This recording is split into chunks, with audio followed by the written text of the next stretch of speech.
pansionātā. Tur sēdēju pie galda, jau lasīju grāmatu, uzreiz pie loga kaut kas cits. Un stipri tā 3 reizes. Saku, man tā jocīgi, ejam skatīties. Jā, mazajā istamiņā 3 gabali aizgājuši. Un viņš teica, es teicu, jūs mirsiet, ka šī telpā nāksiet iekšā, bet jūs mani neklausījāt. Un tagad šī būs tā nakts, kad jūs paliksiet bez galvām. Tas ir diezgan bieži gadījums, ka šīs būtu žņauts. Un pilnīgi reāli žņauts, fiziski žņauts. Paņem cirvi rokā un pastaigājiet, tā ir drošāk. Neparastās lietas ir par visu to, ko cilvēks nespēja izskaidrot. Par spokiem, par neizskaidrojamām dabas parādībām, par vietām, kurām piemīt īpaša enerģija. Par cilvēkiem, kam ir dotas sevišķas spējas. Latvijā ir daudz neparastu lietu.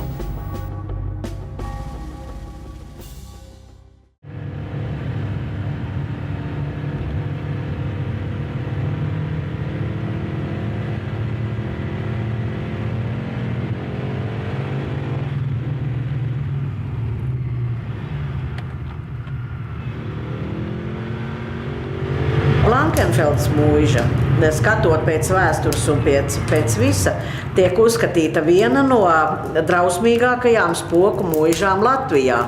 Var teikt, ka arī ir pētīts Lietuvā un Igaunijā, un ir izrādījies, ka tā arī ir visbriesmīgākā spoku mūža visā Baltijā.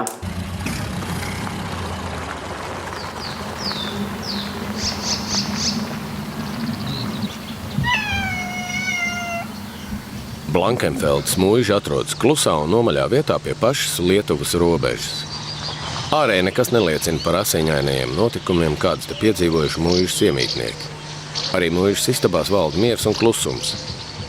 Sākumā grūti iztēloties, ka šeit notikušas noslēpumainas slepkavības, prāta aptumsuma liekums un traģēdijas, kurās tiek vainoti nevis dzīvi cilvēki, bet gan ļauni aizgājēju gari. Tās ir nevis teikas, bet barona dzimtas kronika, kur aprakstītas tādas šausmas un reizē tādas dīvainības, kuras ar prātu ir grūti saprast un pieņemt. Vai ar Blankenfeldas baroni ir bijuši mājņticības pārņemti cilvēki? Vai arī šo mūžu patiešām ir apsēduši neganti spoki, kas pat ir spējuši izrēķināties ar sev netīkamiem cilvēkiem? Tiešām tā ir Latvijas spoku galvaspilsēta.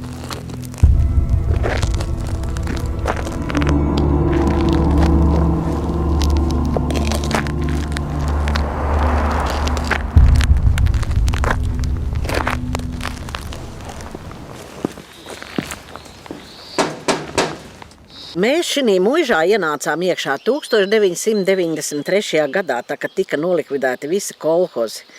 Un tad jau runāja apkārtējās sanitāres, ka šeit bija dzīvojuši pansionātā un strādājuši, ka šī mūža ir briesmīga un ka šī mūžā spokojās. Bet par cik bija jānāk arī iekšā dzīvot šī mūžā, tad apkārtējie teica, vai, Milijas kundze, labāk gan tai mūžā nedzīvojiet, jo šī mūžā taču ir tik briesmīgi spoku stāsti, kas ir pat beigušies ar nāvi. Vai nu tas būtu prāta darbs no savas mājas iznākt ārā un apmesties uz dzīvi šī mūžā. Un jau pavisam drīz pēc iekārtošanās mūžā mūžas pārvaldniecei Milijai Zībertei nācies pārliecināties, ka šie brīdinājumi ir bijuši vārds vietā. Naktīs gaiteņos atskanējuši soļi un trepļu čīkstēšana. Bet dežūrējot mūžas spīķerī, viņi pats savām acīm novērojis būtni ne no šīs pasaules. Ar Gunti mēs abi divi, tas bija puisis, kas strādāja pie mums šeit.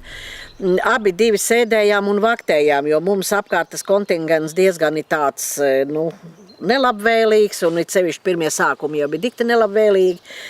Un tad sēdējām abi divi naktī, un pēkšņi uz Lietuvas pusi tā siena palika tāda zili baltu gaismu visa.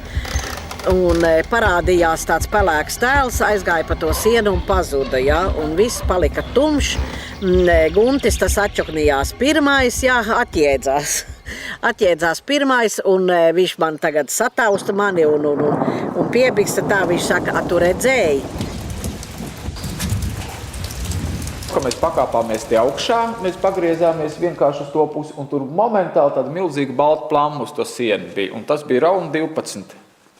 Mēs vēl pastījāmies pulksteni, galējā gājām 5 pāri. Un tad bet viņa ļoti īsi, tas bija, varēja pāris sekundēs. Viņa parādījās tā plamma, un viņa uzreiz nozud, un palika siena tāda, kāda ir. Tāds vienkārši tāds veidojums, tāds nenoteikts, tāds, kā mākonis, kā kas, un tā kā izplastām rokām mākoni, tādu, ka bērni zīmē mākona tādām izplastām rokām tādām, tāds. Un pazud un palika tumšs.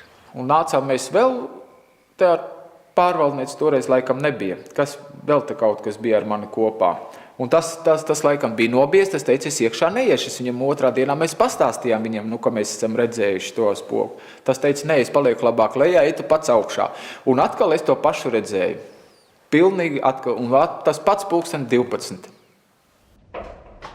Soļi mūžā kļuvuši par regulāru parādību.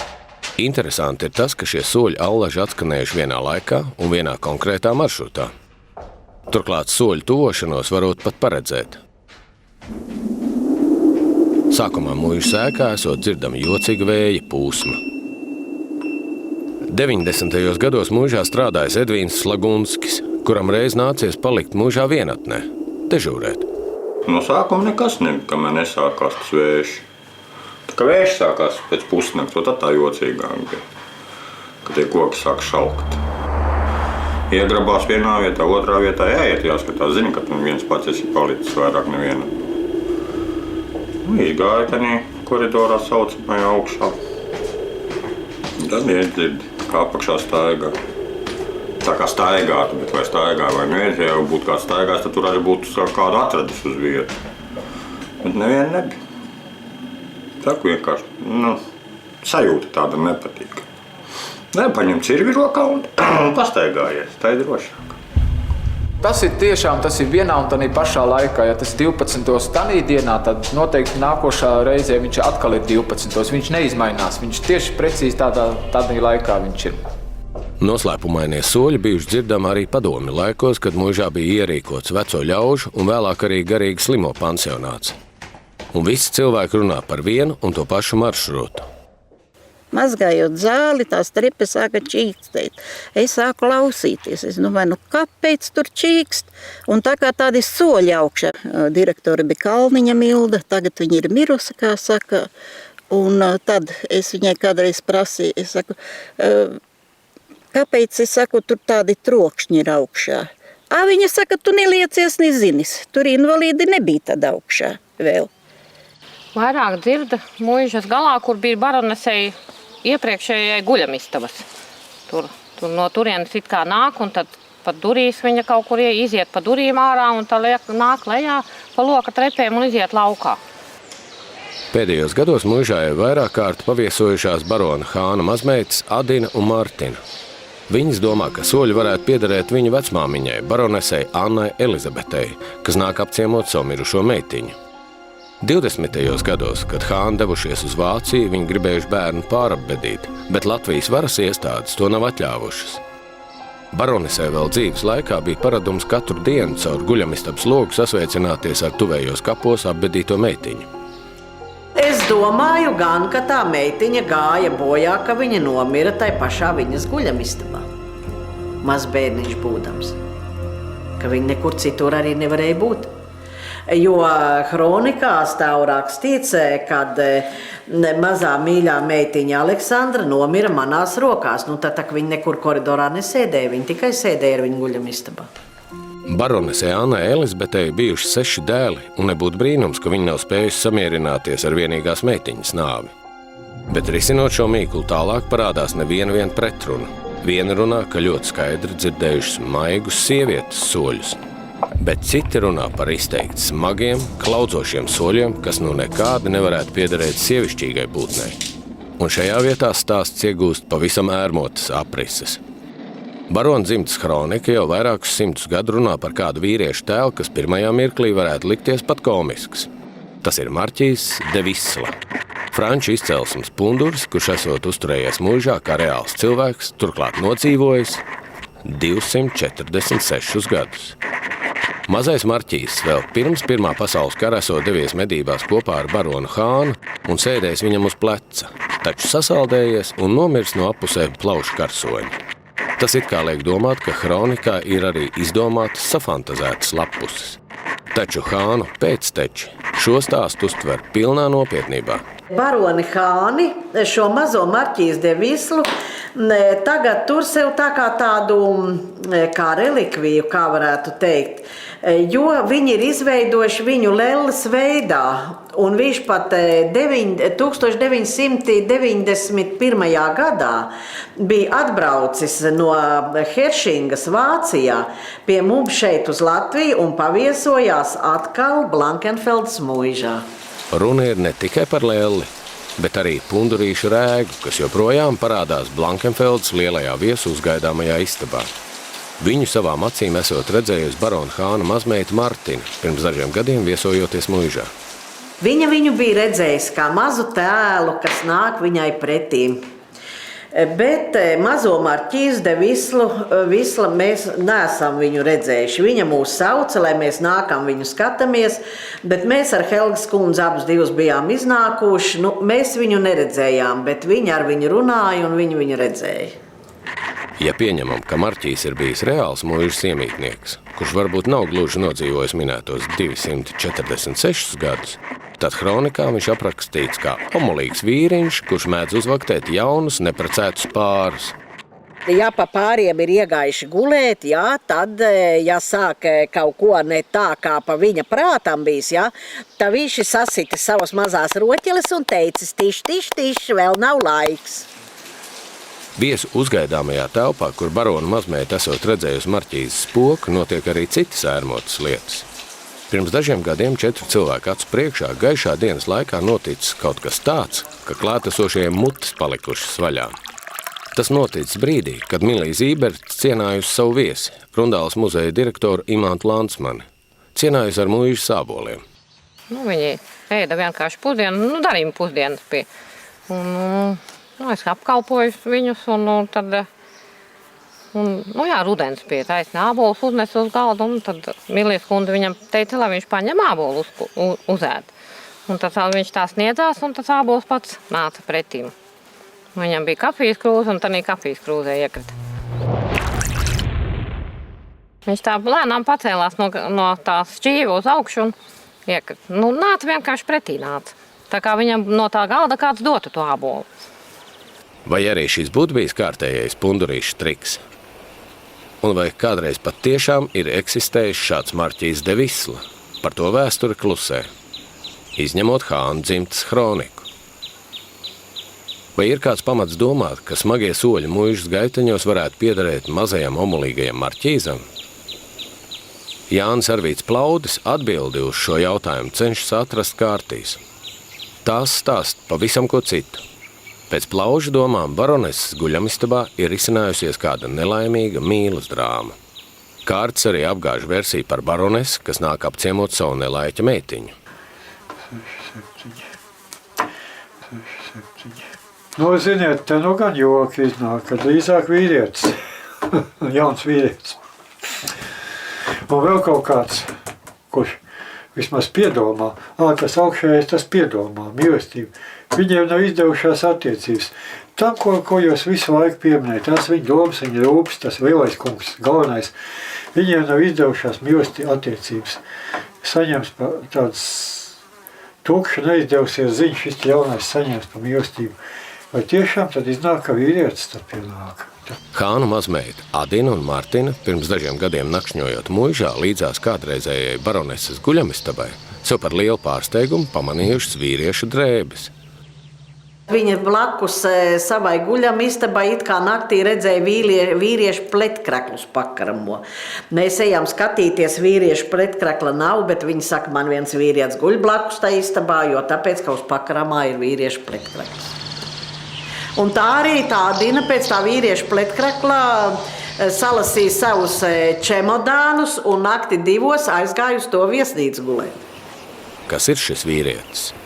Un ja Kārts nemelo, tad kas ir šī sieviete, kur kādu tik ļoti gaida? Mēs tuvojamies vienai no baisākajām lapusēm Blankenfeldas vēsturē. Lapusē, kas uzlika zīmogu turpmākajiem mūžas likteņiem. Starp Hānu dzimtas baroniem, kur paudžu paudzēs bijuši lieli bruņķu mednieki, izcēlies kāds Andrejas Hāns. Viņš mūžā dzīvojis 18. gadsimta pirmajā pusē, kad esošās mūra mūžas vietā vēl bijusi koka mūžiņa. Barons izcēlies ar to, ka atšķirībā no citiem ļoti skeptiski izturējies pret pārdabiskām lietām. Un drīz vien tieši saistībā ar mūžas spokiem ar viņu notikusi traģēdija. Viss sācies ar to, ka mūžā pieņemta jauna guvernante. Barons viņu līdz pirmajā naktī izguldināt tajā istabā, kur jau tolaik uzskatīt par spoku apsēstāko telpu visā mūžā. Viņš paziņoja, ka mēs esam jauni cilvēki, kas no spokiem nebaidās. Un jaunā skaistā guvernante tiek ielikta šai istabā dzīvot. Un viņa jau visas šīs likstas piedzīvo pirmajā naktī. Tad, kad viņa aiziet gulēt, pēc 12 pie viņas ierodas spoks. Viņa tiek gultā uzmodināta, sabaidīta, no gultas tiek izdzīta ārā. Un tad, kad spoka tēls it kā jau ir pazudis vai pats spoks, tad viņa sāk kliegt, kad viņa atjēdzās. Atskrien vecās saimniecības daļas vadītāji, atskrien barones ar baronu un redz, ka skaistā guvernantes kundze ir istabas stūrī un viņa ir jau nosirmojusi, nav vairs viņas skaistie melnie mati, visas skaistās garās bizes ir sirmas. Un tad barons saka, viņa jau sevī noteikti nesāja kādu slimību iedīgļus. Bet vecā saimniecības daļas vadītāji saka, es jums vēlreiz saku, ka šī istabā spokojās un ka nevajadzēja te likt guvernanti iekšā dzīvot. Es viņu aizvedīšu uz virtuvi, mēģināšu to visu novērst un iedošu viņai kādu nomierinošu tējiņu. Bet vecā saimniecības daļas vadītāji atgriežas atpakaļ un saka, laikam jau šī nomierinošā tēja neko nelīdzēs. Viņa tik tiešām ir sajukusi prātā.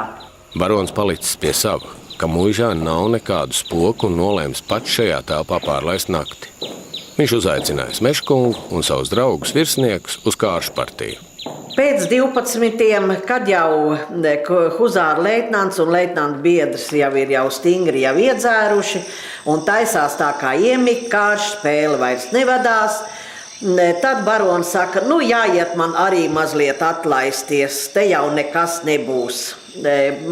Mežsargs paliek sēžot pie galda, pussakņupis tāds kā arī iedzēris diezgan pastingri to plūškoku vīnu. Un tad,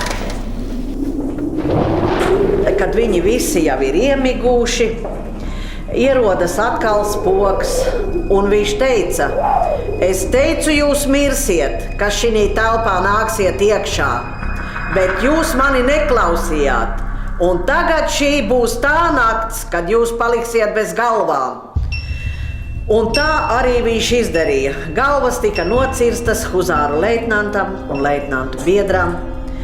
Barons tika pamodināts gultā, viņš ieraudzīja šo drausmīgo skatu, un viņš no tā sajūg prātā. Paliek sēžot istabas kaktā, turpat, kur iepriekšējā naktī bija sēdējusi guvernante.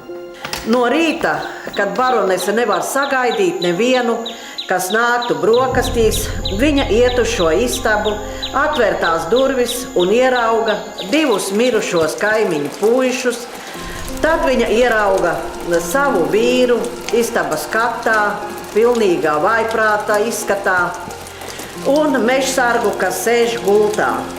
Viņa pieiet pie sava vīra, it kā to mierinādama, bet viņš viņā dumīgi velž un nesaka tai neviena vārda. Pēc šīs traģēdijas spocīgā istaba tikusi aizmūrēta. Drīz pēc tam koka mūža pārtapus par mūra ēku, taču baisā telpa joprojām atrodas mūžas pirmajā stāvā. Aizmūrētā istaba joprojām netiek izmantota. Taču kā lai iztulko šo traģēdiju? Kā lai uztver šo kroniku, kur visā nopietnībā teikts, ka galvas nocirtis spoks? Tas ir diezgan bieži gadījums, ka šīs būtnes žņauds. Un pilnīgi reāli žņauds, fiziski žņauds. Ne kaut kā tur elpa aizaujas vai kaut kāds tur lietuvēniņš vai kas. Bet kas tā pa izskapt, kā viņi to radusies, kā viņi materializēsies. Ziniet, lai man saka, ko grib, kamēr es nesavāku 5 tik daudz informācijas, kā man ir, es nevaru tam īsti ticēt. Es esmu neziņā, es paskatīšos interesanti, vai tas bija patiesība.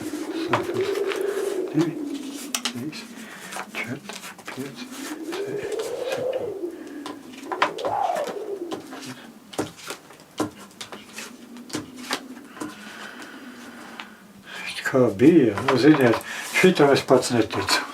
Piedodiet, man es šitam pats neticu. It kā bija. Lai kā tur nebūtu, šī traģēdija ir atstājusi neizdzēšamas pēdas mūžas vēsturē.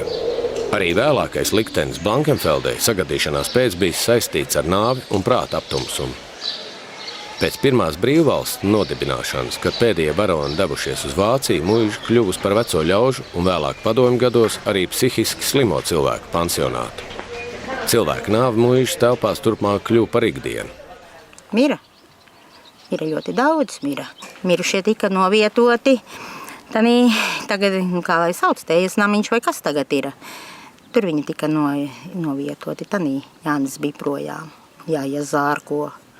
Kamēr tur bija, tā bija neko patīkam. Kādreiz gadījās, ka bija 2-3 tie mirušie. Un tad to miršanu ir to klapēšanu. Ka klapē.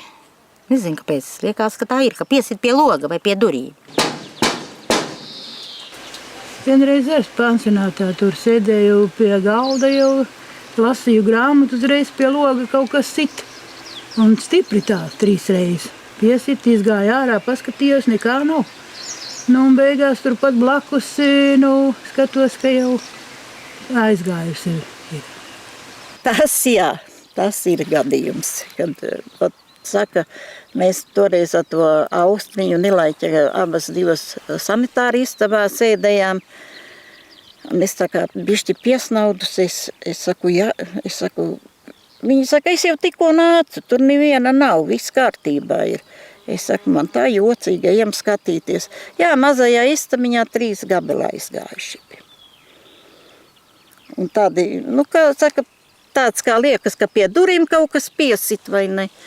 Tādi klauvieni ir bijuši. Es atceros, ka bija 3 sitieni. Tā kā pie durīm. Es teicu, Austriņi, vai tās duris mums ciet ir? Es saku, aizslēgtas āra duris. Viņš saka, jā. Es saku, tur nav labi. Es saku, ejam skatu. Bet viņš saka, tikko nāc, un taču viss kārtībā bija.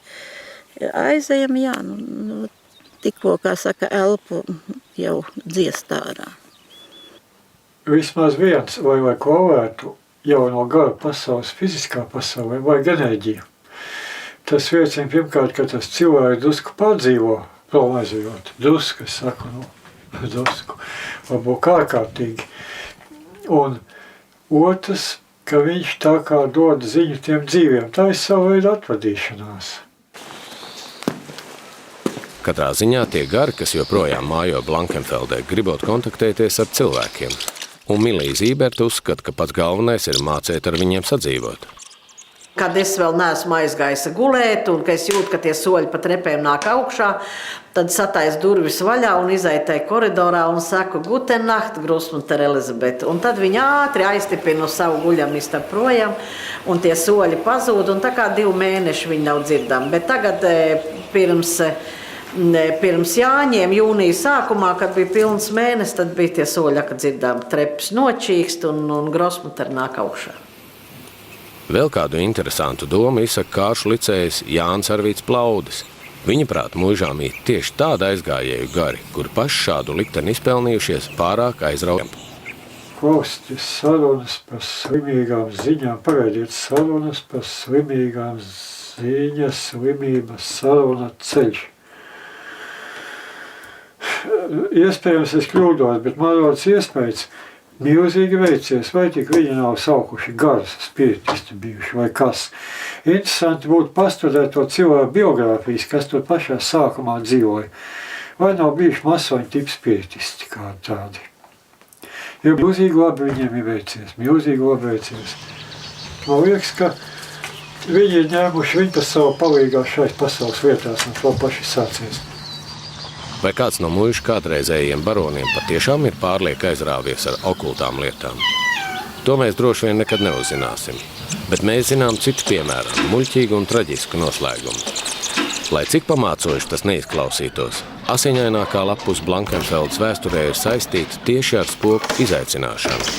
Vismaz tā ir uzskatījuši šīs mūžas kādreizējie iemītnieki. Un nav bijuši tādi gan baroni, gan kalpi, kas izaicinātu likteni. Jo stāties pretī vai nu spokiem vai raganām tai laikā visam ir tā kā uzskatīts, ka tas ir neizaicina savu likteni, ja tu gribi būt laimīgs un dzīvot laimīgu un ilgu mūžu.